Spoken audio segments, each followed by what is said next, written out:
इस कार्यक्रम के पुण्यार्चक हैं श्री 1008 श्री दिगंबर जैन ज्ञानोदय महाअतिशयकारी तीर्थ क्षेत्र नारेली, अजमेर, राजस्थान।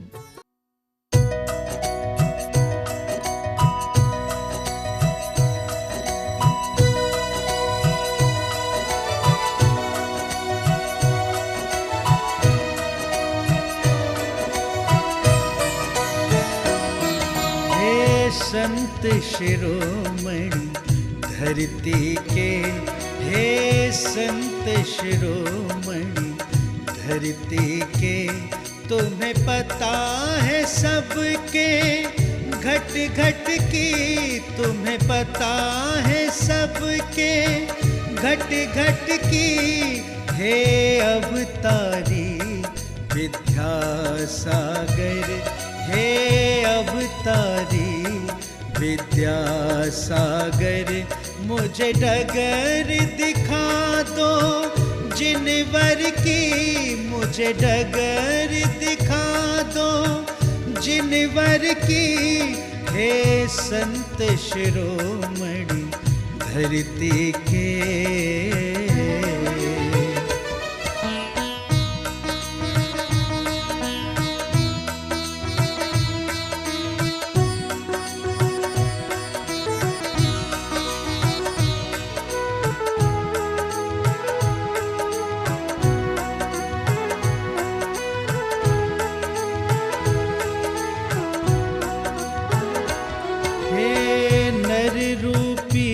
प्रभु नारायण, हे नर रूपी प्रभु नारायण, तेरे दर्शन का सौभाग्य मिला।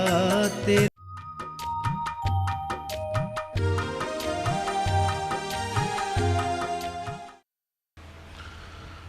नमो अरिहंताणं, नमो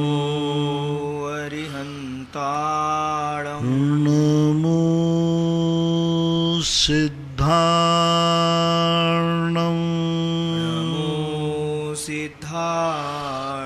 नमो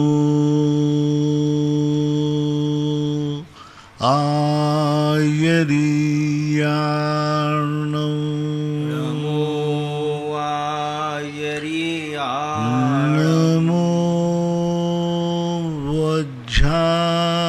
वज्झायाणं,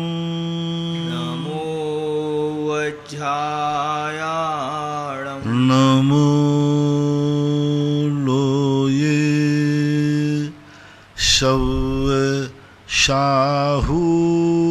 सव्यसाहूर्णं, नमो लोये सव्यसाहूर्णं।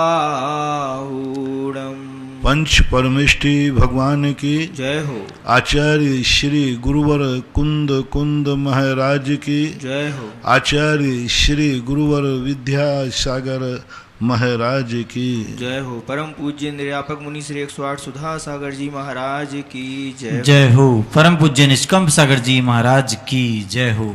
सागर से एक ऐसी जन की जिज्ञासा है, पूज्य महाराज श्री के चरणों में त्रिवार नमोस्तु। महाराज श्री, तीर्थंकर प्रकृति का बंध कब और किस भाव में हो सकता है, कृपया समाधान करें। तीर्थंकर प्रकृति के बंध में पूज्यवर उमा स्वामी महाराज और श्री धवलाकार 16 कारण भावनाओं को निमित्त मानते हैं कि इन निमित्तों से ये भावना होती है।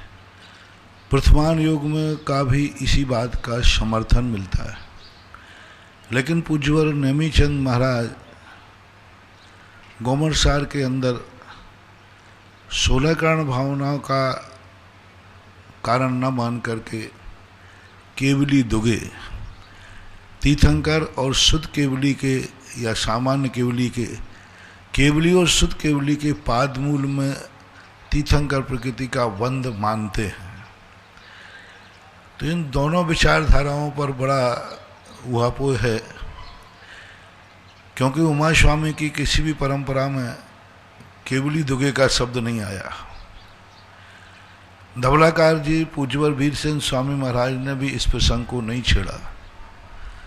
उन्होंने भी 16 कारण भावनाओं को ही मुख्यता दी,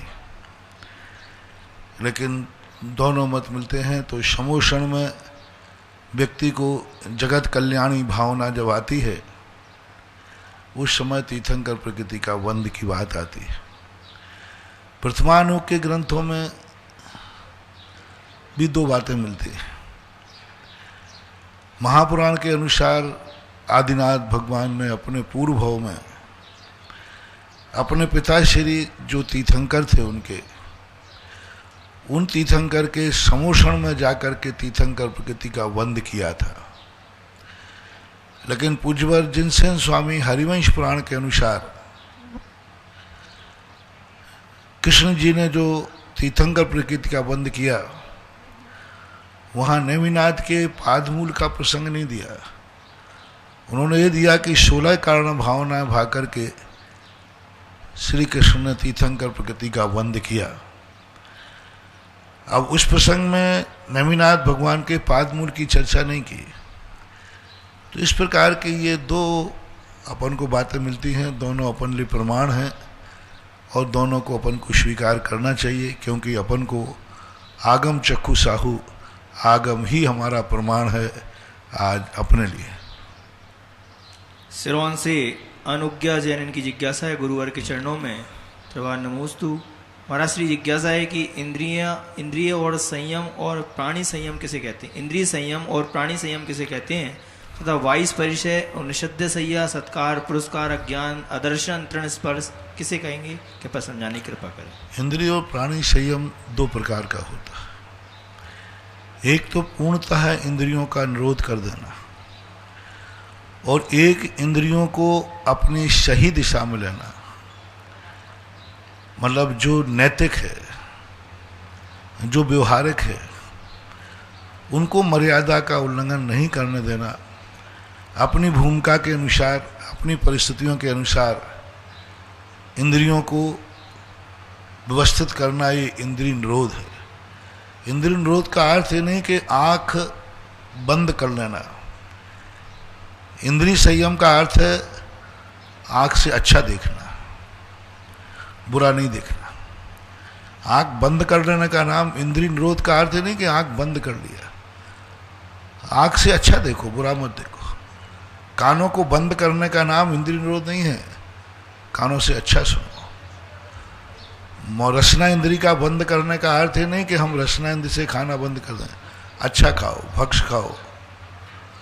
इसी प्रकार सभी इंद्रियों में लगा लेना चाहिए, घ्राण में भी, इसमें भी। तो ये कहलाता है इंद्रिय निरोध, इंद्रियों को व्यवस्थित करना। संयम का अर्थ त्याग नहीं है, संयम का अर्थ है इतदाल में चलना, मर्यादित होकर चलना। नदी दो किनारों के बीच में बहती है,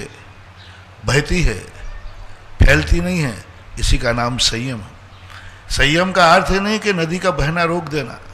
संयम का अर्थ है अपनी सीमा में बहना, मर्यादा में बहना। इसलिए संयम नाम का धर्म अलग है और त्याग नाम का धर्म अलग है।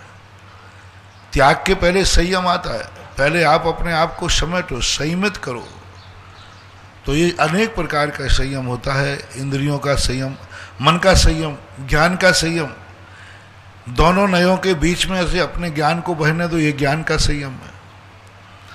और प्राणी संयम का अर्थ है सुपरघाती कोई भी कार्य नहीं करना जो अपने लिए दुखदायी हो, दूसरों के लिए दुखदायी हो, वो कहलाता है प्राणी संयम। और क्या पूछा? इन्होंने पूछा 22 परिचय, निषिद्ध सय्या, सत्कार, पुरस्कार, अज्ञान, दर्शन और तृण स्पर्श। एक एक बताओ। पहला निषिद्ध सही 22 परिचय। निषिद्ध से 22 परिचय। परिचय का अर्थ होता है जो अच्छे कार्य करते समय जिन विविधाओं की आने की संभावना नियत है, निश्चित है, ये तो आ ही सकते। उपसर्ग और परिचय में अंतर है। उपसर्ग अनिच्छापूर्वक आकस्मिक आते हैं। 22 परिचयों की तो संभावना पूरी है। जो व्यक्ति मुनि बनेगा उसको 22 परिचय उसके जीवन में अवश्य आएंगे ही आएंगे, और आने की स्थिति बन सकती है। हाँ, ये नहीं आवे वो बात अलग है, लेकिन आने की पूरी संभावना है।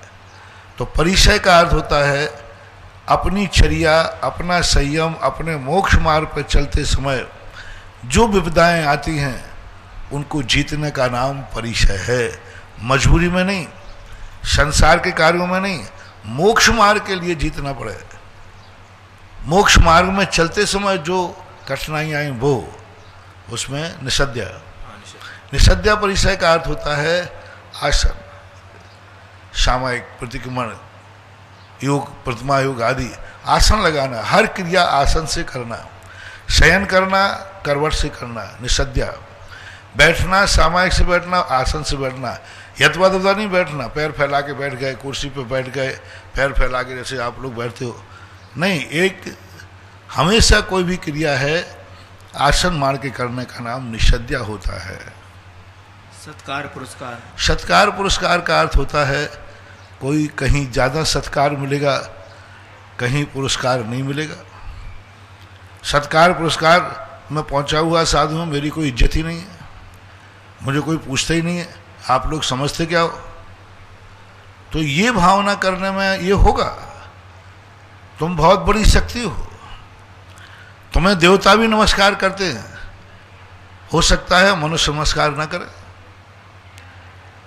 हो सकता है जैनी नमस्कार नहीं करे, और देवता नमस्कार कर रहे हैं तुम्हें, क्योंकि वास्तविक यदि मुनि व्रत है तो निश्चित समझना चाहिए तीन लोक में असंख्यातों जीव तुम्हें नमस्कार कर रहे। ऐसा हो ही नहीं सकता कि सच्चे मुनि सच्चे वृत्ति को कोई नमस्कार ना करे, लेकिन यहाँ नमस्कार नहीं कर रहे। तुम कहीं प्रवेश किया, किसी ने बाजी वाले नहीं लाए, सत्कार नहीं करा, मेरा प्रवेश कराया, तुम समझते क्या हो, बाजी वाले नहीं लाए, कोई लेने नहीं आया। अरे होता है, बड़ी ये संसार है, मैंने सब देखे हैं। जब श्रावक रूठ जाए ना तो मजा दिखा देता नहीं आया तो नहीं आया, अब कहोगे मैं विद्यार्थी घर चला है तो उस समय शांत रहो।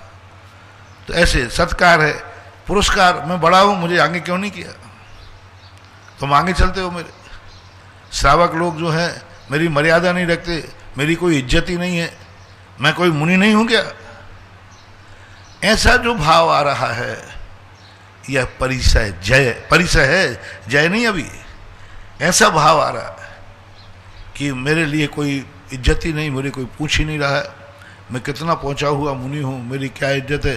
अरे तुम्हें मालूम नहीं, अभी मैं वहां था तो देखो मेरे लिए लोग लाइन लगाते थे और यहां तुम मेरे लिए खड़े भी नहीं हो रहे हो। अरे मैं वो साधु हूं जहां देवता भी लाइन लगा के खड़े होते हैं। ऐसा गरूर, ऐसा मन में भाव आ जाना, तो ये सत्कार पुरस्कार परिचय है, आएगा। मुनि महाराज सदा हर स्थान पर सम्मान मिले ऐसा कोई नियम नहीं है। आप अपने घर में देख लीजिए, आप एक बहुत बड़े कलेक्टर हैं, ऑफिसर हैं, कमिश्नर हैं, राष्ट्रपति हैं, कहो घर में आपका बेटा आपका सम्मान नहीं करता हो, ऐसा हो सकता है कि नहीं हो सकता है। आप इतने बड़े ऑफिसर हैं, जहां से निकल जाए सब लोग जी सर एसपी हैं, और घर में कहो छोकरा कहता है होंगे पापा, आप वही नहीं करें। इतने बड़े होकर के तुम्हारी पत्नी तुम्हें उतना रिस्पेक्ट नहीं दे, अब पत्नी से तुम कहो है मैं तो समझती ना मैं आईजी हूं, आईजी, हाँ तो वो कहते आईजी, हाँ बैठिए सीधा चुपचाप। अब वहां पर अपन करें तो नहीं बन सकता। तो सदा हर दृष्टि के, हर व्यक्ति की दृष्टि में तुम्हारा पद सम्माननीय हो ऐसा कोई नियम नहीं है। किसी की दृष्टि में सम्माननीय है, किसी की दृष्टि में नहीं है।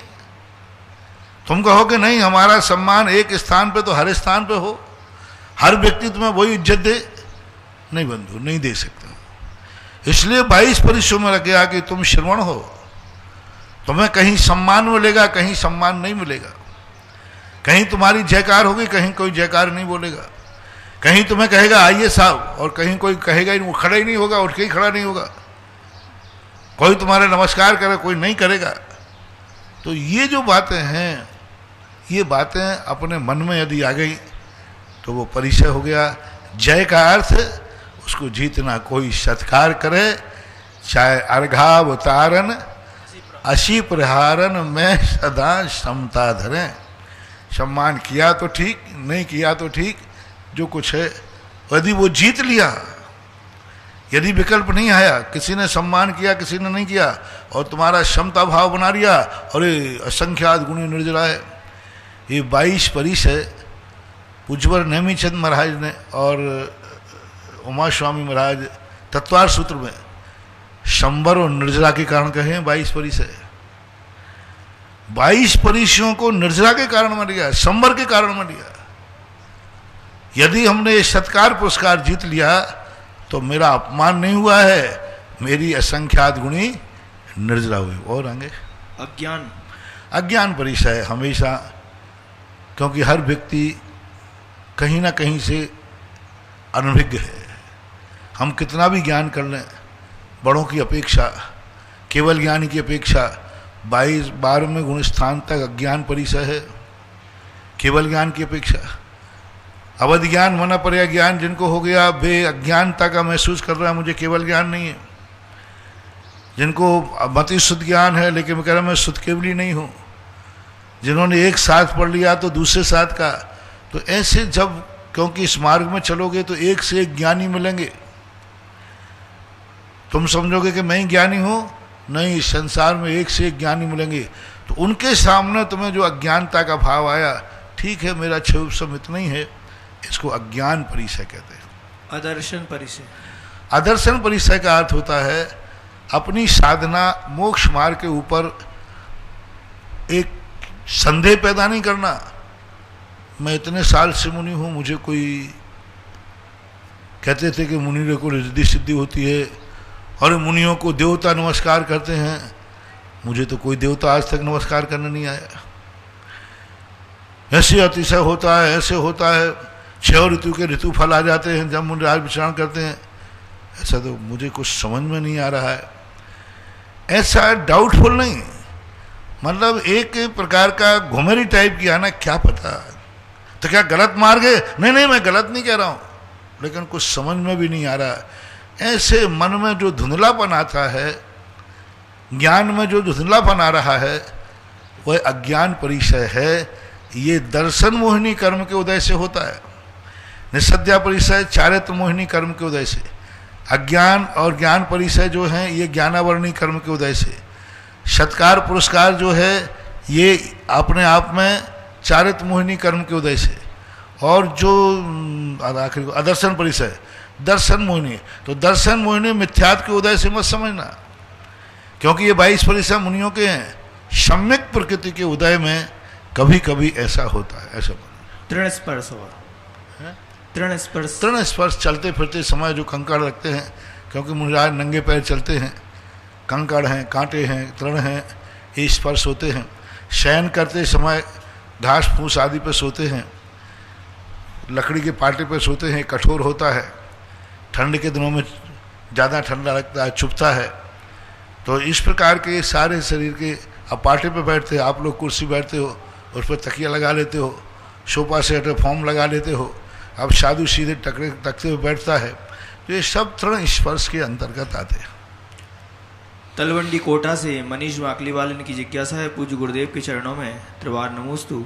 महाराज श्री, कल जिज्ञासा समाधान में एक प्रसंग आया कि आजकल सभी मंदिर समितियां, ये एक कठिन परिस्थिति है जो कि पद पर होते हुए भी आगम का ज्ञानी नहीं होता, और जो ज्ञानी होता है वो पद से दूर रहता है। महाराज श्री, मेरे हिसाब से ये तो राजा महाराजाओं के समय भी होता था, और शायद इसलिए वे अत्यधिक ज्ञानी व्यक्ति को अपना सलाहकार बना कर रखते थे। अकबर ने बीरबल को रखा था, तो क्या आज सभी समाज इस व्यवस्था को अपना नहीं सकते? क्या सभी पदाधिकारी अपने समाज की ज्ञानी व्यक्तियों को सलाह लेकर कार्य करें? कल जो पुलक जी ने प्रश्न किया था, तो कल मैंने यही सलाह दी थी कि अज्ञान, जो पंडित लोग विद्वान हों, वे आजकल इस राजनीति के चक्कर में पड़ नहीं सकते, क्योंकि आज समाज में जो भी आगे आता है उसके ऊपर तुरंत उसकी कुंडली निकाल ली जाती है, उस पर छींटाकसी कर ली जाती है, पता नहीं क्या क्या उसके ऊपर आरोप करते हैं। तो ऐसा हो सकता है राजनीति वाले राजनीति करें, लेकिन सलाहकार पंडितों को रखें। जैसे मैंने उदाहरण दिया था, 20, 25, 30 साल पहले भी यही होता था, कमेटियां अलग बनती थी, लेकिन समाज का जो पंडित होता था, जब कोई सामाजिक निर्णय लेना पड़ते थे, तब पूरी कमेटी पंडित को बुलाती थी सम्मान के साथ, पंडित के घर जाती थी और उनसे जो फैसला होता था वह सबको मान्य होता था। सलाहकार विद्वानों को रख सकते हैं, परामर्श लिया ही जा सकता है। आज भी जितने मंत्री होते हैं इन सबके सलाहकार IAS IPS ऑफिसर होते हैं, सारे के सारे। देखो जितने उनको सबको एक ऑफिसर दिया जाता है सलाहकार के रूप में, परामर्श के रूप में, क्योंकि नेताओं को ज़्यादा ज्ञान नहीं होता, सारा ज्ञान तो ऑफिसरों को होता है।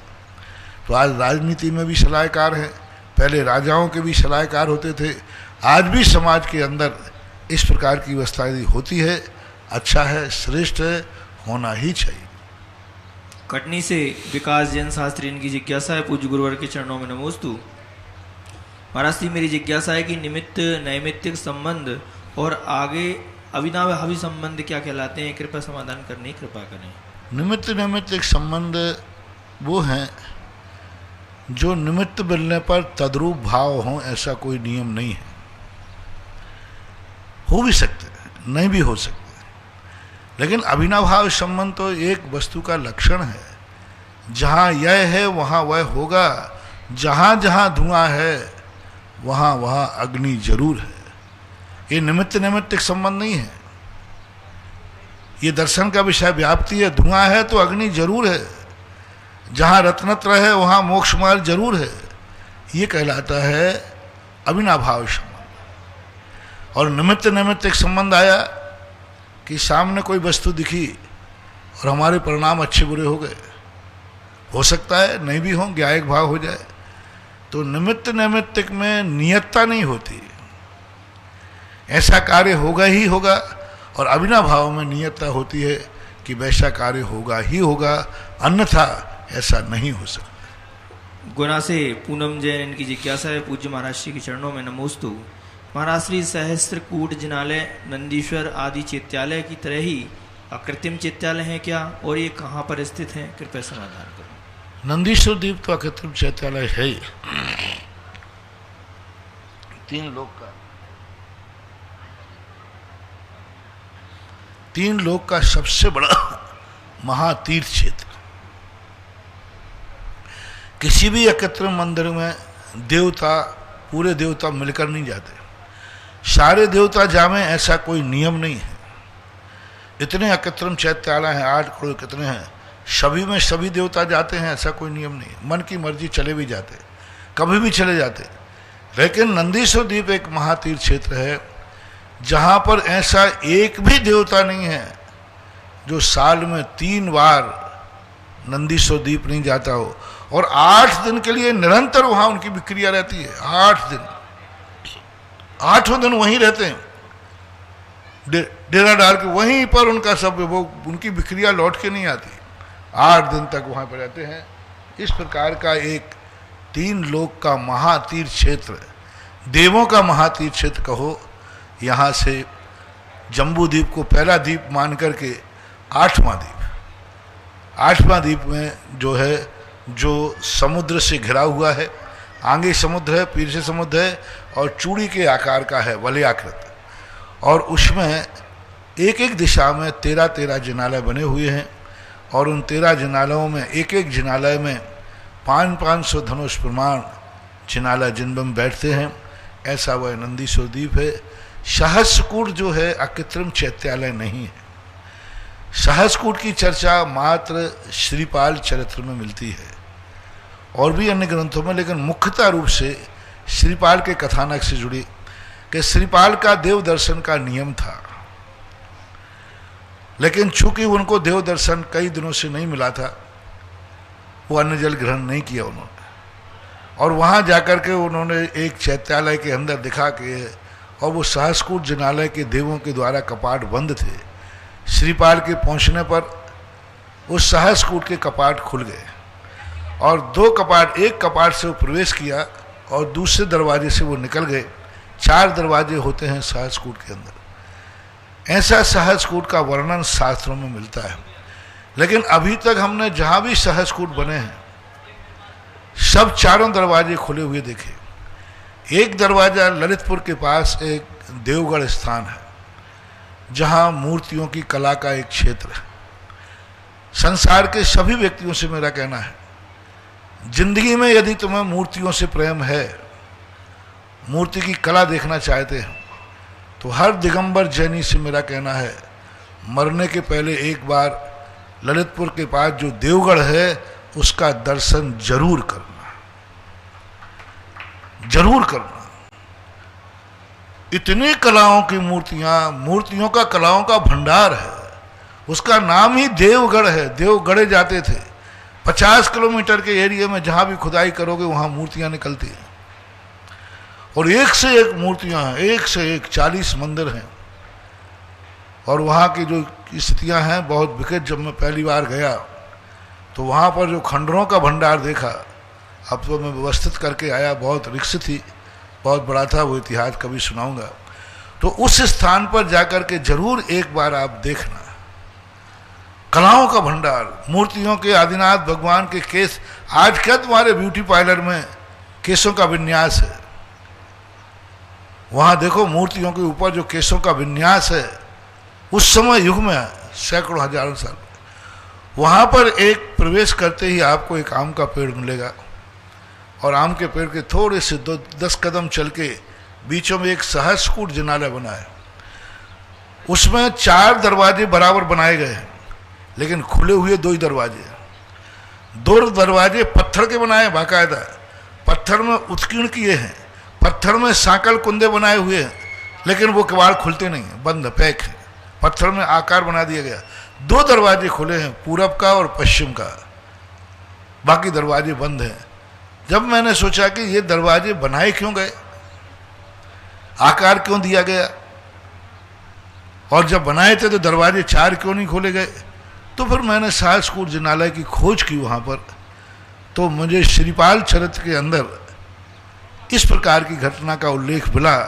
तो मैंने कहा जैसा वर्णन था वैसा देवगढ़ में एक ही पाषाण के ऊपर 1008 मूर्तियां हैं। एक ही पाषाण, पूरा अखंड एक पाषाण है, उसमें 1008 मूर्ति सहस्रकूट है। तो इस प्रकार के सहस्रकूटों का उल्लेख शास्त्रों के अनुसार कृत्रिम ही है। श्रीपाल चरित्र आदि में श्रीपाल के जीवन से जुड़ा हुआ है, और आज का ऐतिहासिक और प्रमाणिक यदि सहस्रकूट देखना है तो देवगढ़ के अंदर जाके देखना, बहुत अच्छा सहस्रकूट जिनालय है। अंदर जाने को बहुत छोटी सी जगह है, लेकिन बहुत अच्छा है। नागपुर से ज्ञानोदय सेवा संघ नागपुर से इनकी जिज्ञासा है, पूज्य गुरुदेव के चरणों में नमोस्तु। महाराज श्री, स्थान परिवर्तन से मूर्ति में अतिशय कायम रहता है कि नहीं, कृपया समाधान करने कृपा करें। स्थान परिवर्तन से नहीं पाया जाता, योग्य स्थान पर परिवर्तन किया जाए तो, नहीं तो तुम यहीं से उठा धर के यहाँ रखते रहो। अयोग्य स्थान पर बैठी हो और योग्य पर, पहले तो ये निर्णय कौन करे कि जहाँ बैठी है वो अयोग्य स्थान है, उसकी ज्ञाता होना चाहिए। फिर उसके बाद योग्य स्थान पर भेजना है, वो योग्य स्थान है, इसका निर्णय जो अच्छे प्रतिष्ठाचार्य हैं, जिनका आगम का अध्ययन है, या अच्छे मुनिराज हैं जिन्होंने शास्त्रों का अध्ययन किया है, यदि वो अयोग्य स्थान से उठाकर योग्य स्थान पर मूर्ति को रखते हैं तो बहुत अतिशय होता है। कई स्थानों पर ऐसा हुआ भी है। एमपी के अंदर सबसे बड़ा हनुमान ताल में आदिनाथ भगवान की मूर्ति का स्थानांतरण करने के बाद वह आज हनुमान ताल की मूर्ति सारे जगत के लिए अतिशयकारी बन गई। तीर्थोदय तीर्थ क्षेत्र गोलाकोट, आदिनाथ भगवान की मूर्ति अंदर से स्थानांतरित की गई। आज वो तीर्थ क्षेत्र, उजड़ा तीर्थ क्षेत्र, जहाँ पर कांटों की बाढ़ लगी थी, आज वो एक प्रसिद्ध तीर्थ क्षेत्र बन गया। और भी ऐसे कई स्थान हैं, तीर्थ क्षेत्र हैं, जिनके स्थानांतरित करने पर अतिशय हुए हैं। इंदौर से महेंद्र जैन, इनकी जिज्ञासा है, पूज्य महाराज श्री के चरणों में त्रिवार नमोस्तु। गुरुवर, आजकल बड़े और बच्चे महामारी के बढ़ते प्रभाव के कारण सभी घरों में कैद हैं। महाराज जी, इस समय का सबसे सही उपयोग शास्त्र स्वाध्याय पठन पाठन में होना चाहिए, जिससे हमारा धार्मिक ज्ञान और पुण्य की बढ़ोतरी हो। लेकिन महाराज जी, पूरा दिन बच्चे, बड़े, महिला, पुरुष सभी दिन भर मोबाइल की टीवी में लगे रहते हैं। महाराज जी, आपके माध्यम से हम सभी की इस प्रवृत्ति में बदलाव कैसे हो? पहली बात है, कैद नहीं है, सुरक्षित है। मैं इसको कैद नहीं मान रहा हूँ, सुरक्षा मान रहा हूँ। अपने आप को कैद महसूस मत करो, सुरक्षित महसूस करो कि आप सुरक्षित हैं। रही बात स्वाध्याय आदि की, तो ये तो आप लोगों के पारिवारिक पूर्वजों के संस्कारों पर आधारित होते हैं। घर के जो बुजुर्ग लोग, घर के माँ बाप लोग जितने संस्कारित होंगे बेटा रहेंगे। यदि घर के बड़े बुजुर्ग लोग हैं, वे इस प्रकार के स्वाध्याय आदि करने की रुचि डालें, प्रार्थना की रुचि डालें, दिन में 2-3 बार सब सामूहिक पाठ करें, प्रार्थना करें, सबको बैठाल करके घर में कोई व्यक्ति 1 घंटे आध घंटे सबको पढ़ावें। महिला वर्ग अभी इस समय बच्चों को पढ़ाई भी नहीं है, कोई होमवर्क भी नहीं है। अपने पहला भाग दूसरा भाग आप सांगानेर से मंगवा करके अपने बच्चों को पढ़ाएं। इतने तो पढ़े लिखे आप लोग हो ही सकते हैं, तो वो पढ़ाएं, पहला भाग भक्तांबर सिखाएं। ऐसे मौके पर हर जैनी के लिए 8 साल से ऊपर जो भी बच्चा हो जाए, हर व्यक्ति को भक्तांबर कंठस्थ होना चाहिए। भक्तांबर एक ऐसी निधि है, हर पिता अपने बेटे को वसीयत में देवे और स्वयं याद रखे।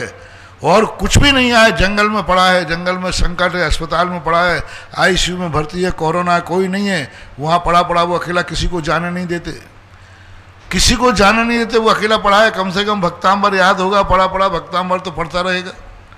कभी ऐसी परिस्थिति आ गई कि आप उठ ही नहीं सकते, बैठे बैठे भक्तांबर पढ़ते रहो, लेटे लेटे पढ़ते रहो।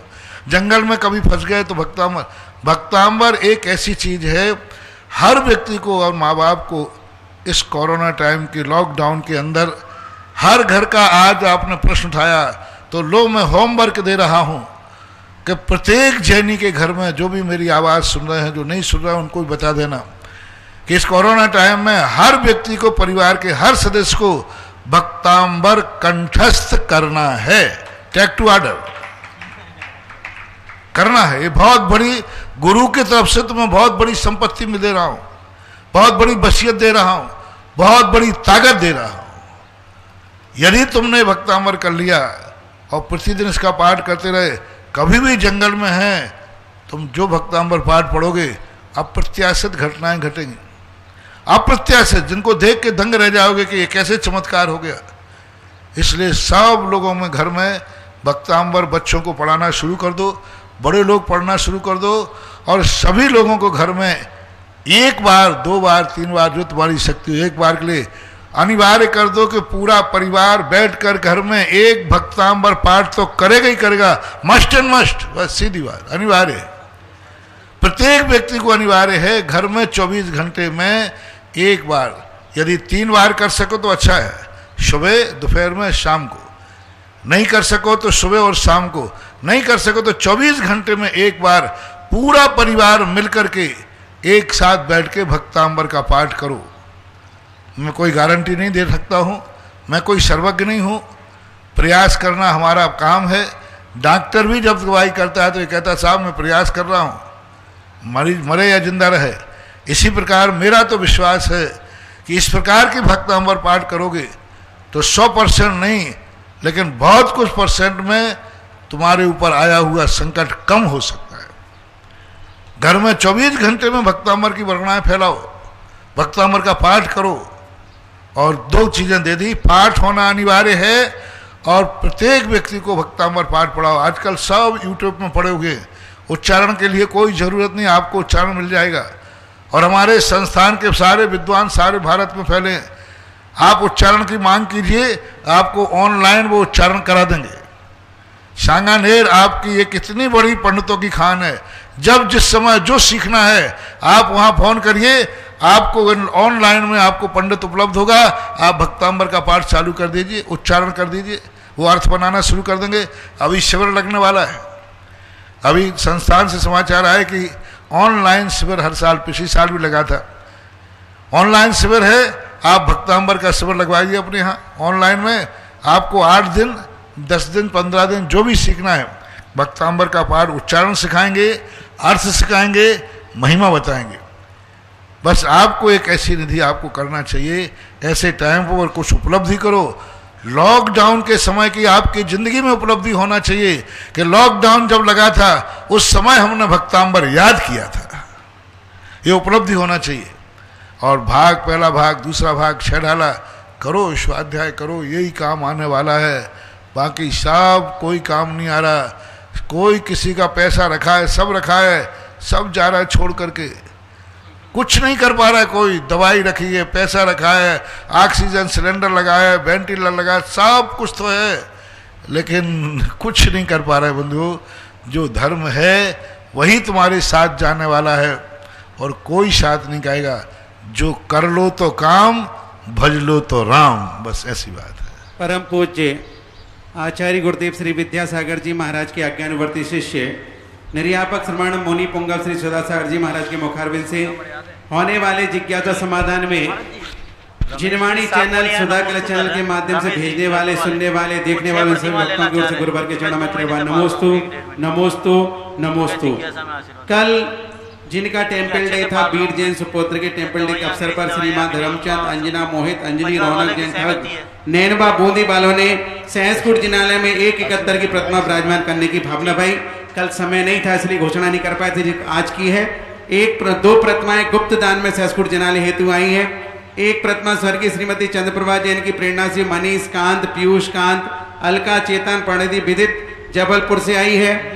एक प्रतिमा जो 1,71,000 में थी, आज परम पूज्य मुनि श्री की नवदा भक्ति पूर्वक पड़घान करके आहार कराने के उपलक्ष्य में उन्होंने सहसकूट में 7 लाख वाली प्रतिमा विराजमान करने की भावना भाई है। प्रमोशन कराए नमित चंद, बादाम भाई, महावीर, सुनीता, निर्मल, ममता, संतोष, सीमा, हर्षित, ऋषिका, संयम, स्वीटी, रिमझिम, आयुष, आरजू, दिव्यांशी, पार्थ, चेल्सी जैन, मानपुरा।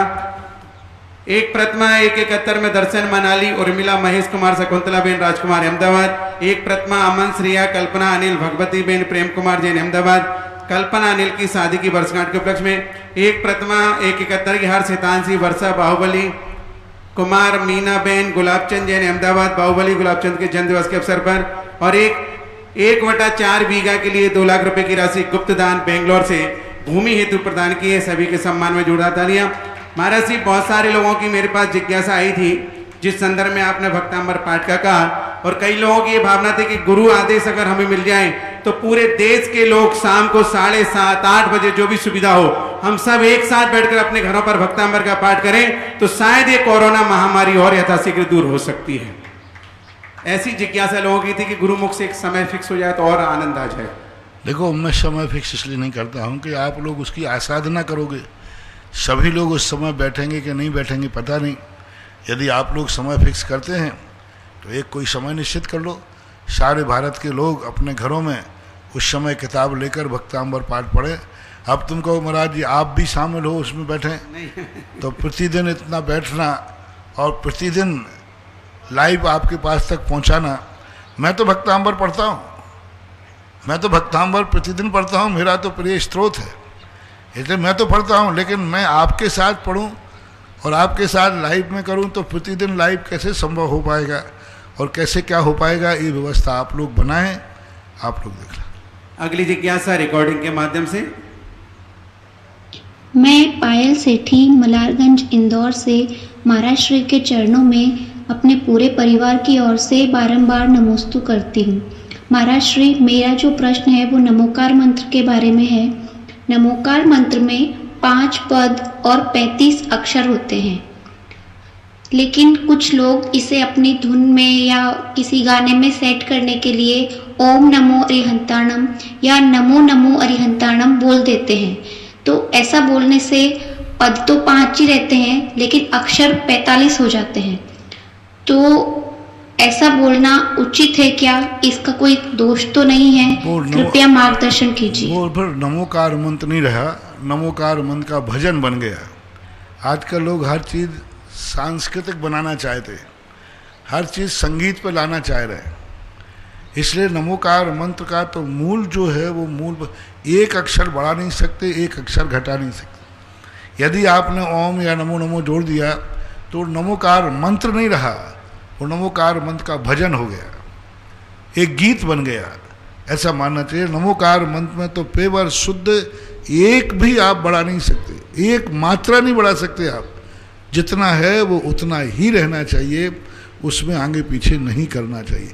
अब आपको भजन बना लिया है तो भजन के रूप में मानो, वो नमोकार मंत्र का पाठ नहीं माना जाएगा। कई लोग भक्तांबर का पाठ करते थे, उसको ऐसा सांस बना दिया कि भक्तांबर पाठ का तो पढ़ेंगे 2 मिनट और भजन पढ़ेंगे 10-20 मिनट, नाचेंगे गाएंगे खूब, भजन चल रहे हैं दुनिया भर के, फिल्मी धुन पर भजन चल रहे हैं। अब भक्तांबर गायब ही हो गया। भक्तांबर किताब तो रखी है ज्यों की त्यों, और उधर भजन चल रहे हैं, संगीत चल रहा है, दुनिया भर के और भी जोड़े जा रहे हैं, तो भक्तांबर पाठ कहाँ रहा? वो तो मेरे एक सांस्कृतिक कार्यक्रम हो रहा है, मैं इसका मना नहीं कर रहा हूँ, पर उसको भक्तांबर पाठ में मत लेना, नमोकार मंत्र में मत लेना। एक रंगारंग कार्यक्रम है, सांस्कृतिक कार्यक्रम, फिर पाठ करने का पुण्य नहीं लगेगा। आप कहोगे भक्तांबर पाठ गए, दीप प्रज्वलन करते जाएं, नहीं, फिर दीप प्रज्वलन नहीं होगी उसमें। भक्तांबर पाठ वही है जो अखंड चले, उसके बीच में एक लाइन भी यहाँ वहाँ की नहीं बोली जाए, उतने ही बोला जाए, वो भक्तांबर पाठ कहलाता है। और नमोकार मंत्र में भी एक अक्षर भी इधर उधर नहीं कर सकते आप, ऐसा माना जाए। अगली जिज्ञासा अपना रिकॉर्डिंग के माध्यम से। मेरी आत्मा के असंख्यात प्रदेशों में बसने वाले गुरुवर के चरणों में नमोस्तु। गुरुजी, कल के जिज्ञासा समाधान में आपने भेद विज्ञान को बहुत सुंदर तरीके से समझाया था कि भेद विज्ञान चारों ही अनुयोगों का होता है, जिसको हमने पहले कभी नहीं सुना और ना ही पढ़ा, सुनकर मन गदगद हो गया। जिज्ञासा यह है गुरुजी कि चरणानुयोग का और कर्णानुयोग का भेद विज्ञान गृहस्थ को हो सकता है यदि वह जैन धर्म में श्रद्धा रखता है, लेकिन द्रव्यानुयोग का भेद विज्ञान ज्ञान रूप में तो होता है, लेकिन प्रैक्टिकली उसके जीवन में नहीं होता, तो क्या ऐसा जीव सम्यक दृष्टि हो सकता है? द्रव्यानुयोग का भेद विज्ञान को भी दो भेद करो, एक चिंतन रूप में, एक श्रद्धा रूप में, एक क्रिया रूप में और एक अनुभव रूप में। श्रद्धा रूप में चिंतन, श्रद्धा रूप में द्रव्यानुयोग का भेद विज्ञान क्या? वस्तु स्वरूप यही है कि मेरे आत्मा के भाव को छोड़ करके पर निमित्तिक जितने भाव हैं वे सब भाव मेरे नहीं है, ऐसी श्रद्धा करना। अविरत सम्यक दृष्टि श्रद्धा कर सकता है, ऐसा वस्तु स्वरूप ऐसा ही है, वो कर नहीं रहा है, क्रिया में नहीं।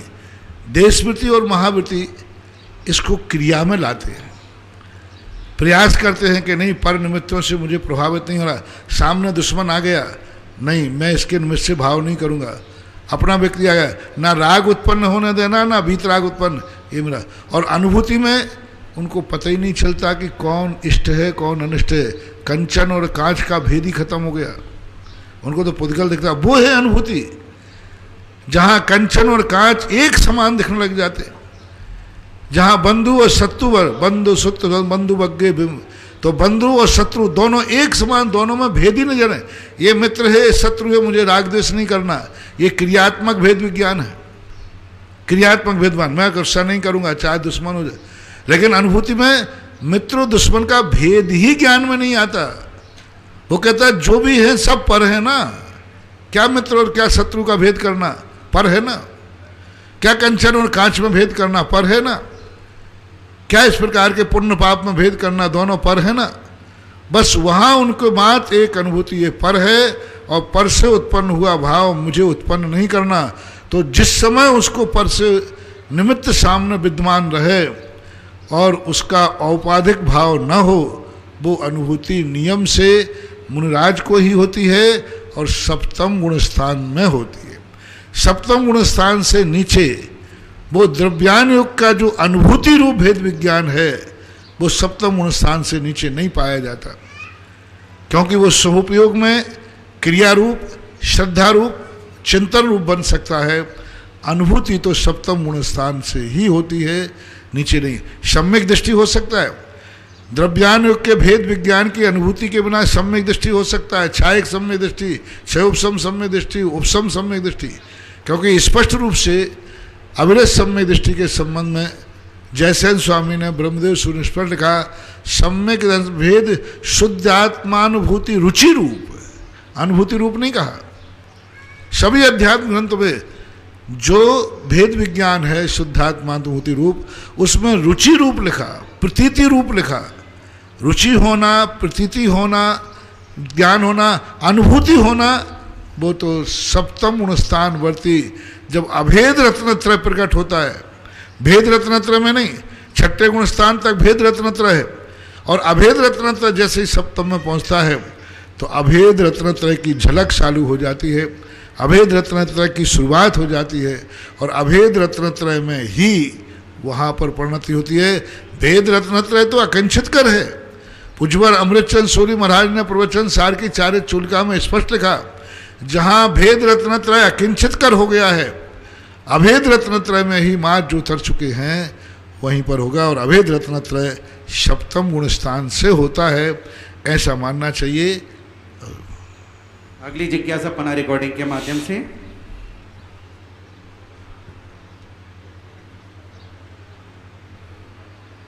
परम पूज्य मुनि पुंगव मुनिराज के चरणों में मेरे समस्त विभाव अर्थ द्रव्य व्यंजन पर्याय द्वारा नमस्तु नमस्तु नमस्तु।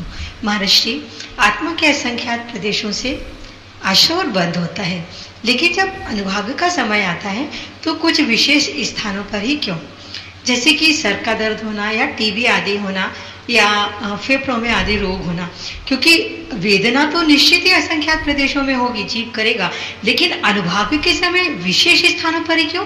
मेरी जिज्ञासा का समाधान कर मुझ पर अनुकंपा करें।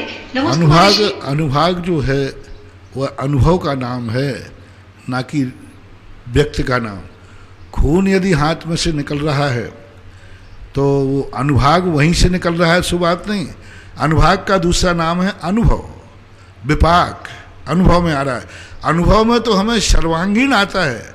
हाँ, ये महसूस जरूर होगा कि मेरा सिर दर्द कर रहा है, मेरा हाथ दर्द कर रहा है, तो ये नौकर्म की परिणति है, ये वो निमित्त बन रहा है। जैसे एक कांटा हमारे लिए पैर में चुभा, तो पैर में चुभा तो वो कांटा वहाँ पैर के स्थान से पूरे मन को विकलित कर रहा है, पूरे ज्ञान को विकलित कर रहा है। दर्द पैर में हो रहा है क्योंकि पौद्गलिक है, लेकिन पैर की जो अनुभूति है वो तो संपूर्ण में हो रही है। कोई भी कर्म अपना फल देता है तो वह अनुभव के रूप में तो संपूर्ण आत्मा को देता है, लेकिन व्यक्त नौ कर्म से होता है। जैसे अपने इसमें सभी में लगा लेना, पूरे आत्मा के प्रदेशों में देखने का छह उपसम है, लेकिन दिखेगा आँख से। छह उपसम तो पूरे आत्मा में, पूरी आत्मा आत्म प्रदेश में देखने की शक्ति है, लेकिन दिखेगा आँख से। पूरी आत्मा में सुनने की शक्ति है, लेकिन सुनोगे कान से, चखोगे रसना से, और लेकिन छह उपसम पूरे आत्मा में होता है। तो कर्म अपना फल नौ कर्म के माध्यम से देता है।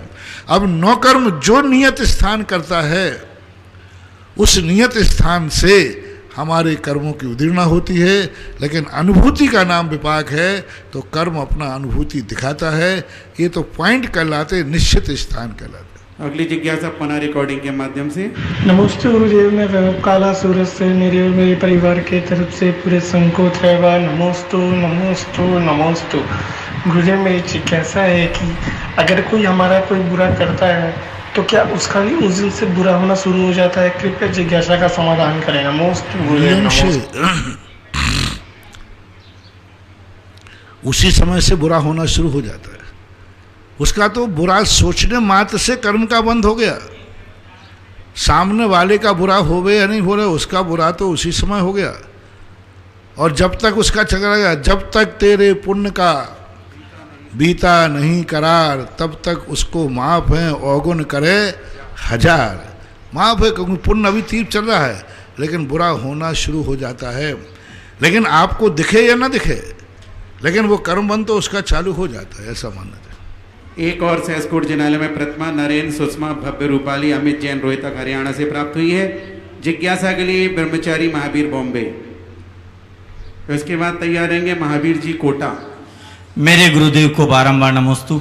महाराज श्री, ये जिज्ञासा रमेश जी साकुनिया परिवार की है और पूरे परिवार ने नमोस्तु कहा है कि मैं गुरुदेव 6 प्रतिमाओं का पालन 1-1.5 महीने से अभ्यास रूप में कर रहा हूँ। महाराज जी, अभी कोरोना काल है, मैं एकदम स्वस्थ हूँ, आगे का कोई भरोसा नहीं। मैं अंग्रेजी दवाइयों का भविष्य में त्याग करता हूँ। मेरे घर पर बरसात के पानी की पुनर्व्यवस्था है।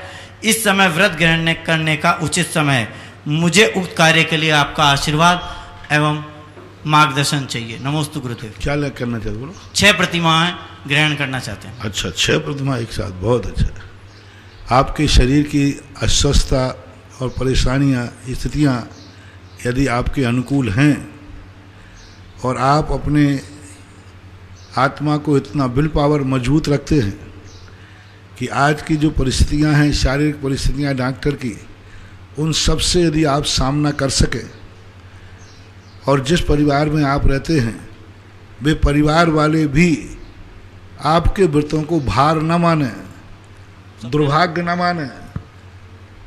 हमारा एक सिद्धांत है, व्रत लेना या नहीं लेना ये कोई ज़रूरी नहीं है, धर्म करना या नहीं करना जरूरी नहीं है, भगवान की पूजन करना या नहीं करना जरूरी नहीं है, नियम लेना या नहीं लेना जरूरी नहीं है, दान देना या नहीं देना जरूरी नहीं है। लेकिन यदि कर लिया है तो मन वचन काया से कभी इसको भार मत मानना। व्रत हम ले लें, नियम ले लें, लेकिन कहीं ये व्रत नियम कल के दिन हमें भार ना बन जाए कि अरे मैंने नियम लेके गलती की, नियम नहीं लेता तो आज मैं अस्पताल में जाके दवाई करा के बच जाता। देखो, मैंने ऐसी फीलिंग नहीं होना जैसे रावण के मन में फीलिंग हुई कि नहीं मैंने नियम लेके गलती की। तो बहुत सबसे बड़े ये दो कार्य नहीं होना चाहिए। कोई भी नियम लो या नहीं लो, वो नियम भार ना बने। ये फीलिंग नहीं हो जाए कि अब मैंने नियम ले लिया तो अब मुझे मरना पड़ेगा, डॉक्टर तो कह रहा मैं बच जाऊं। उसने कौवे के मांस के लिए उसने कहा कि देख कौवे का मांस खा ले, तो उसने कहा कि नियम में भार नहीं बनने दूंगा। उसको ये फीलिंग नहीं हुई कि मैंने नियम नहीं लेता तो आज बच जाता। तो ऐसा तुम्हारे कहने वाले बहुत सारे लोग मिलेंगे। कई बार त्यागी वृत्तियों को आकस्मिक कोई बीमारी आ जाए तो उल्हाए ना देते हैं, अरे महाराज आप महाराज हो इसलिए बीमार हो, हम ग्रस्त होते तो अभी 2 इंजेक्शन लगते फटाफट ठीक हो जाते। हाँ, अस्पतालें हम ही लोगों से भरी हैं। हाँ, तो हम ही लोगों से अस्पतालें भरी हैं। लेकिन त्यागी वृत्तियों पर तो इतने जल्दी लांछन लगाते हैं, वो तो त्यागी वृत्ति हैं, दवाई नहीं ले रहे इसलिए मर रहे हैं, इसलिए देखिए गड़बड़ हो गया, दवाई लेते। अरे वो तो अभी महाराज को कोरोना हुआ ना, एक महाराज चले गए। अरे महाराज जी वो तो महाराज थे इसलिए चले गए। यदि ग्रस्त होते ना तो बढ़िया अस्पताल में भर्ती होते। अच्छा है जी, हजारों जवान मर रहे हैं जो अस्पताल में भर्ती होकर, सारे ऑक्सीजन सिलेंडर लगे हैं, सब लगे, वो क्यों मर रहे हैं? हमारे साधुओं में तो एक आधी घटना घटी और लोग उल्हाना देने लगे, देखो साधु थे इसलिए मर गए। यदि साधु नहीं होते, आप यदि अस्पताल की छूट दे देते तो अस्पताल जाकर वो बच जाते। ठीक है, हम लोगों की गलती है। अब आप लोगों को तो छूट है, आपके लोग 35 साल के, 15 साल के, 20 साल के लोग मर रहे, सब कुछ ऑक्सीजन से सब कुछ लगाए हुए। तो लोग ग्रस्त लोग जो क्या हैं, त्यागी वृत्तियों को उल्हाना देते। तो ये उल्हाना में आपको स्वयं को फीलिंग नहीं होना चाहिए हाँ ये लोग सही कह रहे हैं।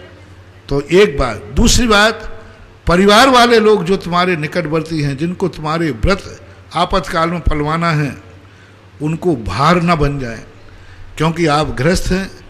परिवार के सदस्यों को कई बार ऐसी बीमारी हाली कभी स्थिति बन जाती है, उनको आपके लिए सेवा करना पड़ेगी, कभी पानी लाना, कभी शुद्ध भोजन बनाना। तो परिवार के लोगों को कहीं तुम भार नहीं बन जाना, ये व्रत भार न बन जाए। तो गृहस्थों को हम व्रत देते समय, मेरे गुरुजी व्रत देते समय 2 ही बातें ध्यान रखते हैं, 2 ही बातें कहते हैं, ये व्रत तुम्हें स्वयं कभी भार न बने विपत्ति आने पर, और तुम्हारी यदि कोई परिस्थिति आ जाए तो परिवार वालों को तुम भार नहीं बन जाना। वो ना कोसेंगे कहाँ का व्यक्ति बड़ा व्रत ले लिया, नियम लिया, कहाँ तक पानी लाऊं, कहाँ से लाऊं, क्या लाऊं, तो कहीं वो भार नहीं बन जाए।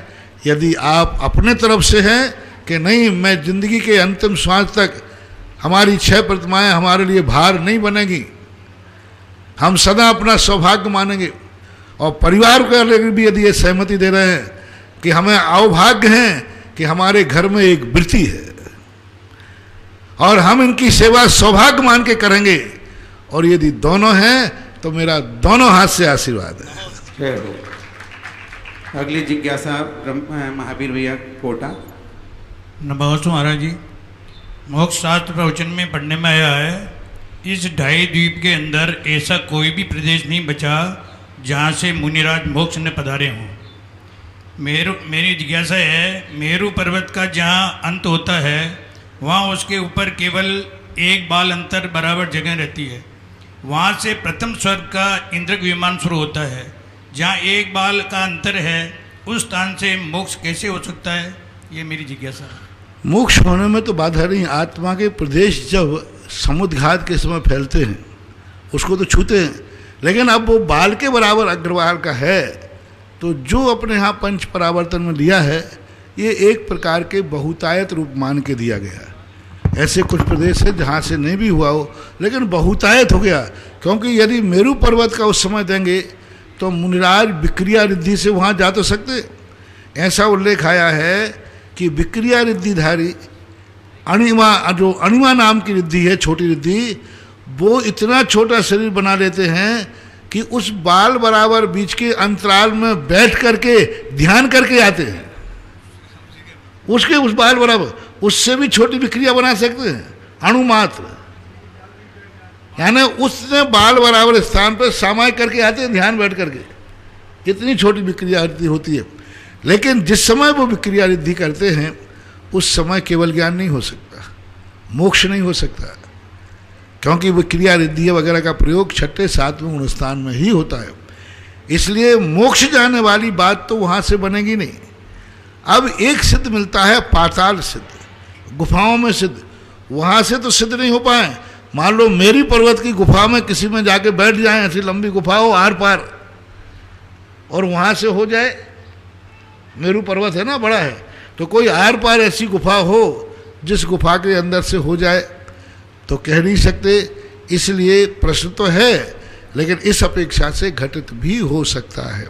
जन्म मरण की अपेक्षा तो घटित हो जाएगा, क्योंकि वहाँ एक इंद्रिय जीव का जन्म हो सकता है, लेकिन उस बाल बराबर पर कोई जा नहीं सकता। सो बात नहीं, मुनिराज जा तो सकते हैं और ध्यान भी कर सकते हैं।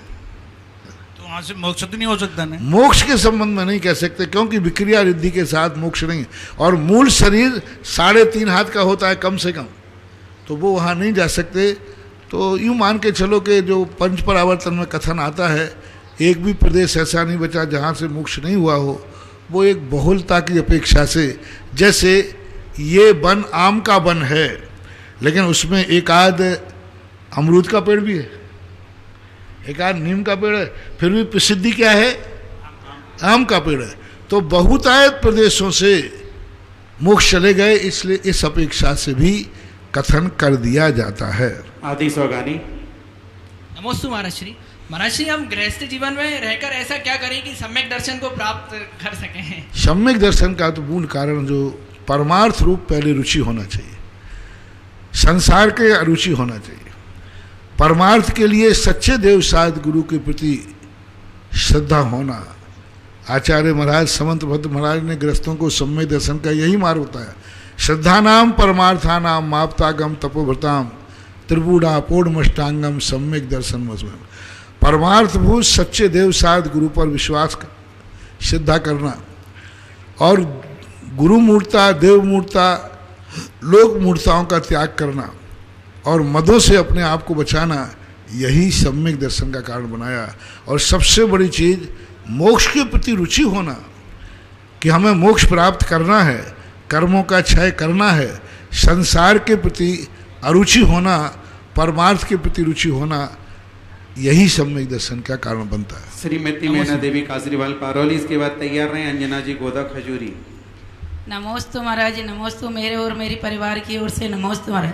महाराज जी, अविरुद्ध शुद्ध चेतन स्वरूप परमात्म परम पावन शुभ अशुभ स्वभाव अभाव कीन स्वाभाविक परिणति में अचीन। महाराज जी, इसका समाधान वो 4 पंक्तियाँ लिख के दो, एक एक लिख के देना पड़ेगी ना, क्योंकि एक बार के सुनने में एक एक अक्षर का नहीं बता सकता। आध्यात्म ग्रंथि है, परभाव से हटा करके स्वभाव की तरफ आए। कोई भी श्लोक या पदरूप पंक्ति पढ़ो तो एक कागज पर लिख के दे दिया करो, तो मैं बता दूंगा, क्योंकि अक्षर सर है। अभी उसका अर्थ ही है परभावों से हटा करके स्वभाव की तरफ आने की भावना उसमें भाई गई है। अंजना जी।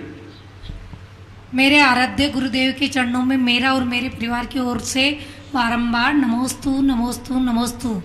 महाराज जी, मेरी जिज्ञासा है कि सम्यक दृष्टि जीव मरकर किन किन गतियों में जा सकता है? सम्यक दृष्टि जीव मनुष्य जो है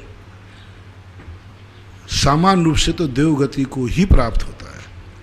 एक ही गति है मनुष्य की। मनुष्य त्रियंश मर करके देव गति में ही जाते हैं। अब अपवाद ये है कि यदि किसी ने आयु का बंध कर लिया है तो छायक सम्यक दृष्टि प्रथम नरक तक जा सकता है। यदि मनुष्य त्रियंश आयु का बंध हो गया है तो भोग भूमियों में भी वो भी छायक सम्यक दृष्टि है तो वो भोग भूमि में जा सकता है, अन्यथा सब देव पर्याय में जाते हैं। देवों की अपेक्षा जितने सम्यक दृष्टि होते हैं वे नियम से मनुष्य बनते हैं। नारकियों की अपेक्षा जो सम्यक दृष्टि होते हैं वे नियम से मनुष्य बनते हैं। त्रियंच जो सम्यक दृष्टि होते हैं वे नियम से देव बनते हैं। बद्धायस्क हैं तो मनुष्यों के समान अन्य गतियों में। बद्धायस्क यदि हैं तो बद्धायस्क त्रियंचों में नहीं चलेगा, क्योंकि त्रियंचों में छायक सम्यक दर्शन नहीं होता। मात मनुष्यों की अपेक्षा लगाना, त्रियंचों में छायक सम्यक दर्शन नहीं होता।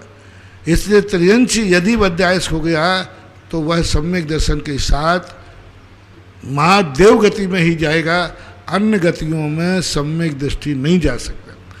क्योंकि यदि त्रियंच ने आयु बांध ली है नरक की तो उसको छायक सम्यक दर्शन तो होगा नहीं, इसलिए मिथ्या दृष्टि होकर जाएगा। त्रियंच से त्रियंच मिथ्या दृष्टि, त्रियंच मनुष्य होगा तो मिथ्या दृष्टि।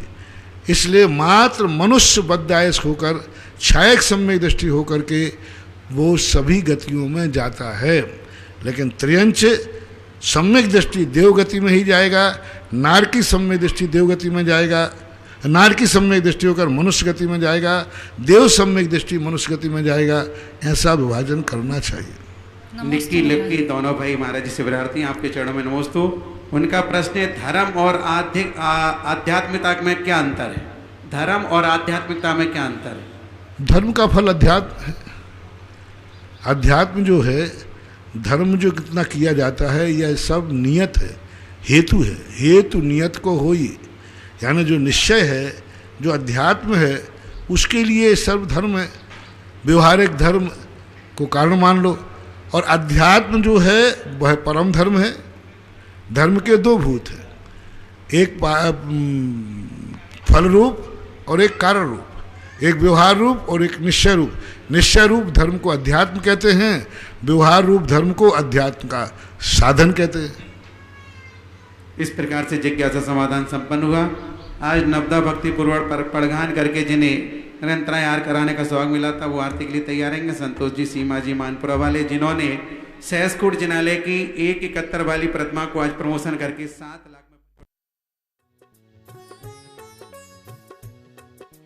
इस कार्यक्रम के पुण्यार्चक थे श्री 1008 श्री दिगंबर जैन ज्ञानोदय महाअतिशयकारी तीर्थ क्षेत्र नारेली, अजमेर, राजस्थान।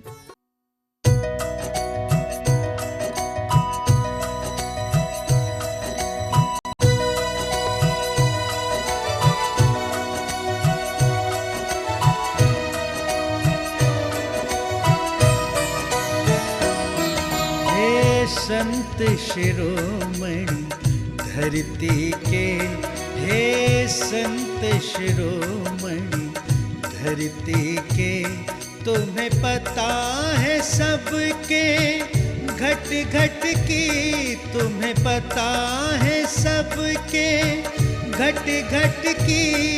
हे अवतारी विद्यासागर, हे अवतारी विद्यासागर, मुझे डगर दिखा दो जिनवर की, मुझे डगर दिखा दो जिनवर की। हे संत शिरोमणि धरती के।